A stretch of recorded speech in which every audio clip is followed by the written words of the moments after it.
From Washington, the McLaughlin Group, the American original. For over 3 decades, the sharpest minds, best sources, hardest talk. The McLaughlin Group is brought to you by Siemens. Across the country, we're building answers, and we're building them to last. Siemens Answers. Are you still sleeping? I just wanted to check and make sure that we were on schedule.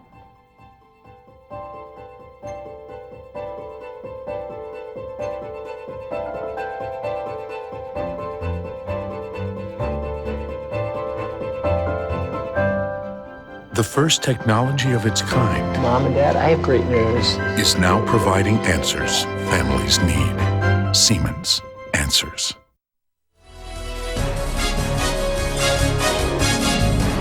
Issue 1, IRS Target Range.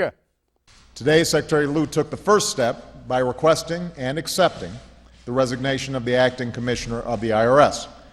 Because given the controversy surrounding this audit, it's important to institute new leadership that can help restore confidence going forward. I've reviewed the Treasury Department Watchdog's report, and the misconduct that it uncovered is inexcusable. It's inexcusable, and Americans are right to be angry about it, and I am angry about it. I will not tolerate this kind of behavior in any agency, but especially in the IRS, given the power that it has and the reach that it has in all of our lives. 5 days after the news broke that the IRS, the Internal Revenue Service, had purposefully targeted for special scrutiny conservative groups like the Tea Party, President Obama announced the resignation of the head of the agency. Stephen Miller, a 25-year veteran of the IRS and its acting commissioner for the past 6 months, will step down next month. Earlier in the week, Attorney General Eric Holder announced a criminal investigation to determine whether laws were broken in so targeting the conservative group. The IRS admits to the criminal targeting 3 years after the complaints began, and probably only because the Department of the Treasury, ordered by Congress, had investigated the matter and was on the verge of finally making public its findings. Now Congress is back in the act, big time. Multiple hearings are now on the docket. The first was on Friday before the House Ways and Means Committee, where the first to fall, Acting Commissioner Stephen Miller, was in the hot seat. First and foremost, as Acting Commissioner, I want to apologize on behalf of the Internal Revenue Service for the mistakes that we made and the poor service we provided. The affected organizations and the American public deserve better. I do not believe that partisanship motivated the people who engaged in the practices described in the Treasury Inspector General's report. I've reviewed the Treasury Inspector General's report, and I believe its conclusions are consistent with that. I think that what happened here was that foolish mistakes were made by people trying to be more efficient in their workload selection. The listing described in the report, while intolerable, was a mistake and not an act of partisanship. Question, is there a partisan taint to this scandal? Rich Lowry. Yeah, almost by definition, they targeted explicitly one side for this kind of abuse and these invasive questions. I mean, the perversity of it, John, is unbelievable. Targeting groups interested in educating about the Constitution and the Bill of Rights. And if these folks have the same ideology and partisan affiliation as most government workers, they're liberal Democrats, they're working for an administration where the guy right at the top of the President of the United States has portrayed these Tea Party groups as dangerous and illegitimate from the very beginning. And if it had been progressive groups that are being targeted, and progressive groups that a year or two are complaining about this, you better bet it would have been exposed and stopped right away. Eleanor. Well, progressive groups were targeted when President Bush was in the White House. The NAACP got extra scrutiny, but, you know, that's neither here nor there. The partisan taint to this has occurred after the news about it came out. And you've got Republicans trying desperately to tie it to President Obama, link the White House to somehow ordering or winking and nodding to the agency to conduct these. And you've got Democrats at the hearing pointing out that this behavior started when there was a Bush appointee was the commissioner, and that the Inspector General who issued the report revealing this behavior was also a Bush appointee. He testified at this hearing, and he said in that IG's report that there is no evidence of political bias. This is a boneheaded approach to put in words in a search engine so you could zero in on these groups. When the Tea Party emerged, it sure looked like a political party. And I think it's an explanation as to why they singled out that phrase and other phrases. The real scandal here is the abuse of the 501c4s that claim to be social welfare organizations. They're not supposed to be doing political activity, and it sure looks like a lot of these groups, use this designation, and they almost half or just under half of their behavior is political. It's a stupid way to ferret out these groups, and people are going to pay. They're going to lose their jobs, but I don't think anybody's going to jail, John. Paul, did you know that about half a dozen or more Senate Democrats wrote to the IRS requesting, if not demanding, that the IRS focus on the Tea Party? Well, there's a lot of abuse of 501c4 privileges, and but the taint. The taint of partisanship comes in a sense from the press and Washington, which loves stories about partisanship and is bored by stories of bureaucracy. 90% of Washington behavior is rooted in the culture of bureaucracies. My magazine's been writing this for 43 years. The press corps, every reporter knows that if you have a bureaucratic explanation for something, your story goes on page A19, but if you have a political explanation, it goes on A1. So we're talking about things hoping for a political explanation, and will be bored to tears if it turns out, as the IG himself has said, that this was a bureaucratic error, not a political error. You think it's political, Mark? Well, I don't know if you'd use the word political, but it certainly was ideological. I mean, when you look at the number of these 501c4s that got a fast approval, okay, they have the names that they have are progress and progressive and everything like that, and the ones that were delayed had like Constitution, the Bill of Rights, never mind Tea Party. One of them said to make the American family get along better and do better. I mean, anything that looked as if it came out of the more conservative ideology got delayed, and anything that did not have that had a more liberal ideology in its name, got accelerated. That, to me, is political. What about the impact on the Tea Party of their fundraising from the accusations that have been pointed at them by Senate Democrats? Well, I'm sure that there is let me put it this way. You think their fundraising is thrown off? In other words, they become a weaker institution. That I don't that's know. What it is. I don't know. I don't know how to make, because the Tea Party, by and large, was raising money from a group of people who were ideologically committed and politically committed. They expected, and they, I think, could handle criticism from Senate Democrats. I don't think that's where the issue is. Okay, hold on, Ellen. Let's get this in. Let's hear from Republican Speaker John Boehner. Mr. Speaker, when you say that people should go to jail, are you talking about the frontline managers who came up with this inappropriate criteria, or are you talking about the top brass who didn't admit what happened to Congress? I want to know how this happened, who was responsible for it. Somebody made a decision to do this, and I doubt that it were some low-level employees in the Cincinnati field office. Question, who was Speaker Boehner referring to, Rich? I'm not sure he knows who he is referring to specifically, John. It's just a sign of how seriously he takes this.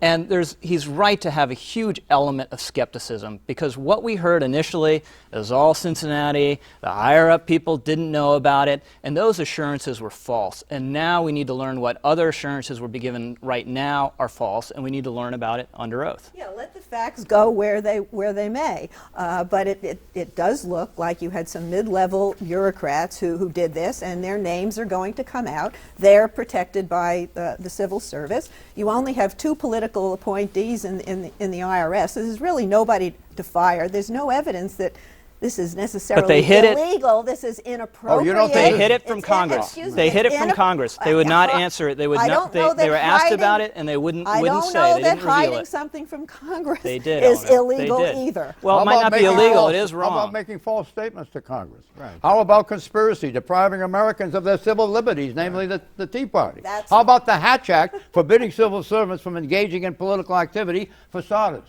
Not when you start out with an Inspector General's report saying there's no evidence of political bias, and an Inspector General who was appointed by President Bush. You really have to stretch to find a crime, political trail, to find a crime. find a crime, and to find a crime that leads to the Oval Office, which is what the Republicans are trying Do you think very President desperately Obama to thinks do. differently on that issue, and that's what is a particular concern to the White House? Namely, that there could be criminal prosecution. Well, Eric Holder is having a criminal investigation to see if there is a crime, but incompetence is not illegal. Incompetence? Well, clearly what we had here was bureaucratic incompetence. Incompetence. I don't see how this could be, incompetence is the right word. If you wanted to talk about bureaucratic prejudice, I could understand. Okay. I mean, ideology, yes, but incompetence, no, this was not well, incompetence. They accelerated one group and they stopped let's hear what group. the Tea Party itself says about the IRS quote-unquote crimes. This is clearly an overreach of government. They are way outside their bounds. Many of the Tea Party groups singled out operate with small budgets, but the government questionnaires were ridiculously extensive and intrusive. Lawrence Norton is the executive director of the Richmond, Virginia-based Tea Party. Mr. Norton says the IRS had asked his group, beginning in 2010, more than 2 years ago, for an estimated 500 pages of documents, including all of Norton's communications and the names of every donor. It got creepy, to be honest with you, that they were trying to really ferret out exactly who we are, who we know, and the kind of questions that you would think that maybe a secret police might ask. Question, is this the kind of scrutiny Senator Charles Schumer demanded from the IRS in handling Tea Party applications? Rich? Not these questions specifically, but there was a general atmosphere where these people could have felt they're being egged on to do this. And one of the defenses is just, it's obvious, it's just bureaucracy. This is their filter to do this more efficiently. It wasn't more efficient, John. It's not efficient to ask these detailed questions, to go back round after round, and to delay them for years when you're sweeping the progressive groups right in and giving them a stamp of approval. That is not just a bureaucratic error. That is unbelievable on the face of it. I don't know that progressive groups were swept in. I think you're going to hear complaints on the other side. They got the rubber stamp. But you had 250 employees evidently dealing with 70,000 applications.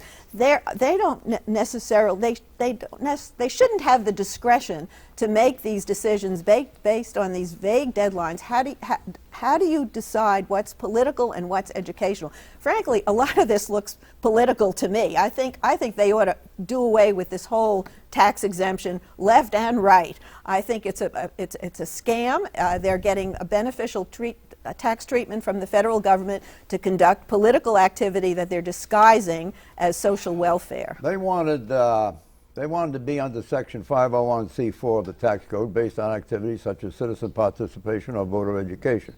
So they would be exempt from certain forms of taxation. It's a serious matter, correct? The exit question is what laws may have been broken? You think, Lauren?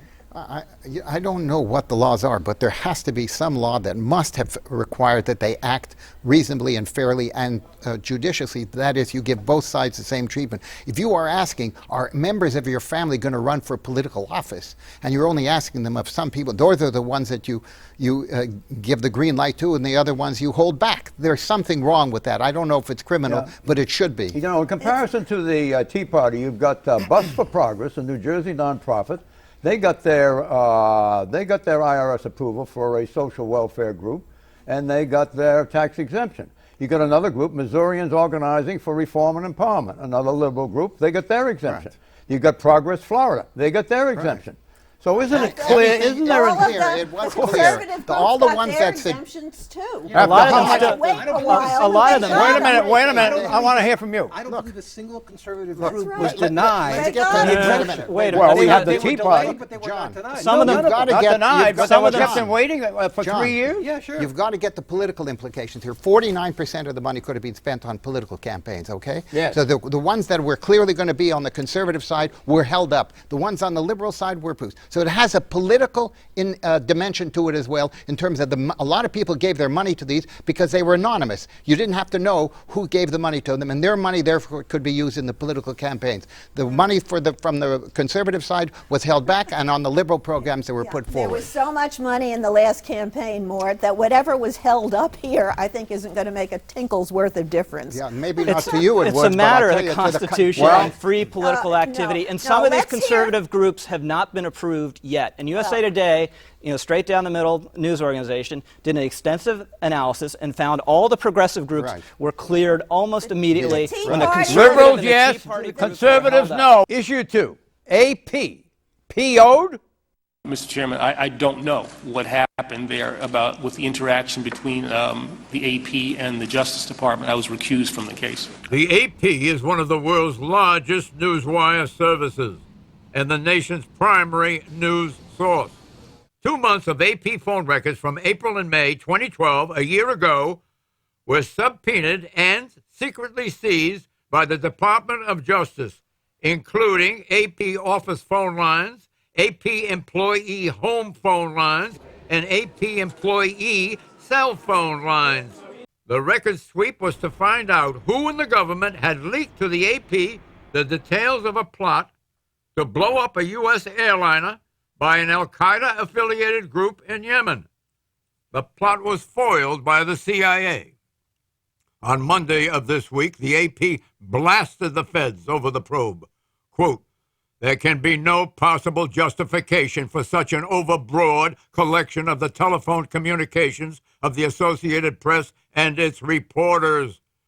These records potentially reveal communications with confidential sources across all of the news-gathering activities undertaken by the AP during a 2-month period, provide a roadmap to AP's news-gathering operations, and disclose information about AP's activities and operations that the government has no conceivable right to know.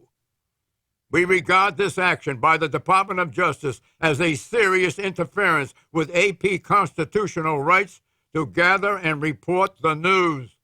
Unquote. Question: was the broad sweep of this subpoena intended solely to catch the leaker, or was it intended to cripple AP's news gathering? Paul Glasper. 100% to get the leaker. That's the obsession here. Remember what started this. A double agent who we had, or a friendly nation had, in Yemen, looking at the most dangerous terrorist in the world, the one who could build bombs that could get through our security, was exposed by somebody, we don't know who. That is what's driving this. The press, as far as I know, did really nothing wrong. Even their reporting wasn't bad. But they're getting trampled under the foot of a leak investigation, as always happens in a leak investigation. Let's hear from the president. Here's the president's response. I make no apologies, and I don't think the American people would expect me as Commander-in-Chief not to be concerned about information that might compromise their missions or might get them killed. Now, the flip side of it is we also live in a democracy where a free press, free expression, and the open flow of information helps hold me accountable, helps hold our government accountable, and helps our democracy function. To the extent that this case has prompted renewed interest about how do we strike that balance properly, I think that's a worthy conversation to have. What do you think of that? Were you properly lectured? Well, I tell you, I think he made sense as far as I'm concerned. I do think that this is an unbelievable situation. They could have handled it better.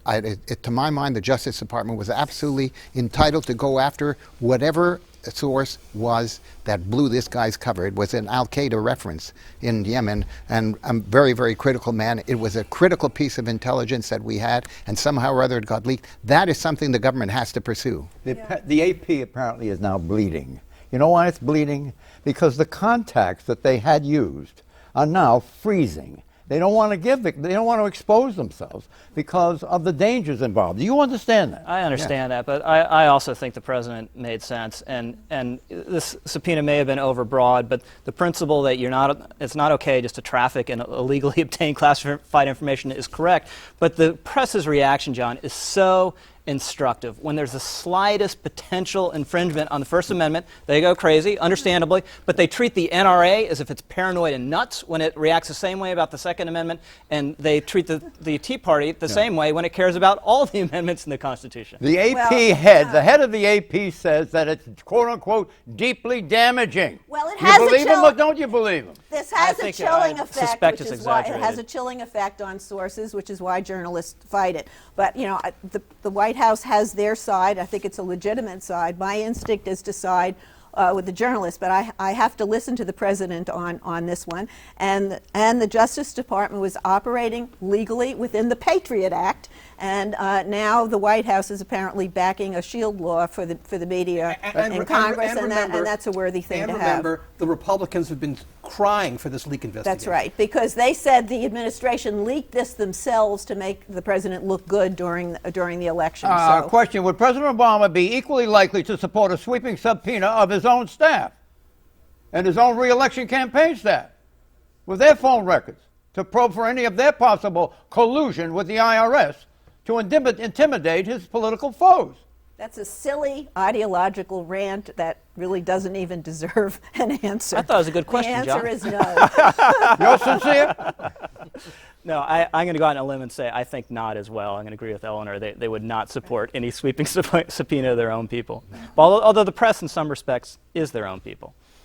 That's one of the questions raised by the AP's now. They're saying that their sources are frozen. Well, I'm sure one of the things... We rely on the AP to give us news. We rely on the AP to give us news, but this, it seems to me, was an absolutely legitimate pursuit on the part of the government, and I support the president's comments No on it. organization is going to exist solely on a leaker from the administration. Well, They've got don't lots of other work underestimate to it, do because as on Friday, well. May the 10th, They'll recover. 013 at 6:14 p.m., AP broke the IRS story. On Monday, May 13th, DOJ broke the story about subpoenaing AP's phone records from the last year. This means that the chilling effect hits now in the aftermath of the IRS story. Issue 3, Benghazi document dump. The White House this week released 100 pages worth of documents related to the attack on the U.S. consulate in Benghazi, Libya. The attack on September 11 of last year resulted in the deaths of 4 Americans. The U.S. ambassador to Libya, Christopher Stevens, was among those killed. Some members of Congress have accused the White House of intentionally changing how the attack was presented to the public by placing the blame on a protest spurred by an anti-Muslim video rather than on an intentional terrorist attack. Emails released this Wednesday reveal that the first draft of talking points from the CIA was produced on September 14 at 2:27 p.m., 3 days after the attack. It says that the attack may have been, quote, spontaneously inspired by the protests of the U.S. Embassy in Cairo and evolved into a direct assault against the U.S. consulate, unquote. And that, quote, we do know that Islamic extremists with ties to al-Qaeda participated in the attack, unquote. It also cites, quote, at least 5 other attacks against foreign interests in Benghazi, unquote, and that, quote, we cannot rule out that individuals had previously surveilled the U.S. facilities, unquote. But the final version of the talking points, after numerous revisions produced at 12:13 p.m. on September 15, removed all references to extremists or al-Qaeda or premeditated surveillance, but left in place the concept that the Benghazi attack was the result of a spontaneous demonstration. This final draft was what was used by Ambassador Susan Rice on numerous Sunday talk shows 5 days following the attack. The major edits were done by the then CIA Deputy Director, Mike Morrell, after a meeting at the White House. Question, was there any foreign policy damage done by the issuance of the spurious White House talking points? Paul. None that I can think of. This was the ultimate collapse of a conspiracy theory this week. The emails showed that Susan Rice was not part of any of the talking point debate. She did exactly what she was supposed to do. The previous Republican attacks on her have now been proven to be completely spurious. The real scandal that happened this week was the leaking of fabricated quotes from these emails by Republicans to Jonathan Karl, the credulous reporter, which started a whole frenzy this week, and now we know those were fabricated, and these emails essentially support everything the White House has been saying for months. Do you know about any such fabrication as alleged here by Paul Glastris? Well, he's referring to a Jonathan Karl report where he quoted one of these emails from someone in the White House saying the State Department is involved. Email. Right, the email was. But and that line is not in the email, as a matter of fact, so you're correct about that. But the process, what it said about the process was absolutely correct. The State Department went in here, it took out the al-Qaeda references, it took out the references to the prior warnings about threats to this facility because it didn't want Congress to be onto this and concerned about it. And then you had Susan Rice, and this wasn't even in the talking points, going out there and talking about the YouTube video, as the President and the Secretary of State did as well, which had zero to do about it. And that videographer, who is a petty criminal, but he's in jail right now, sentenced to a year because it was a set-up job and they made him a patsy and blamed a video that had nothing to do with okay, the now did you see the, premeditated wait a minute, hold terror on. Did you attack see the in video? India. Yes, it's just a bunch of crappy clips kind of pasted together, but it had nothing to do about this, and everyone knew from the beginning that it had nothing to do with it. What we learned from the email trail is that this was basically a bureaucratic knife fight between the State Department and the CIA, because one of the consulate posts that was under attack was actually a CIA installation. Yeah. CIA didn't want to be blamed for not having intelligence about an attack and not having proper security there. Predictions, Rich. The immigration bill is more touch and go than it seems, and it'll be declared dead a couple times before August, even if it passes. Ellen. Republicans will use the IRS scandal to instill fear about Obamacare because it has to be implemented through the IRS. The White House will redouble its efforts to implement Obamacare, and 37 votes in the House of Representatives will not repeal it. Paul. In the wake of inevitable but unfair accusations that President Obama is not a good manager, attention will focus on Maryland Governor Martin O'Malley, who is. The economy continues to weaken, and the only force we have to countervail it is going to be the efforts of Ben Bernanke and the Federal Reserve Board. I'll wind up Glasser's prediction. I predicted in the upcoming Virginia gubernatorial election, Democrat Terry McAuliffe, former chairman of the DNC, versus Republican Ken Cuccinelli, Virginia Attorney General. The winner will be Cuccinelli. Bye-bye. Are you still sleeping? I just wanted to check and make sure that we were on schedule.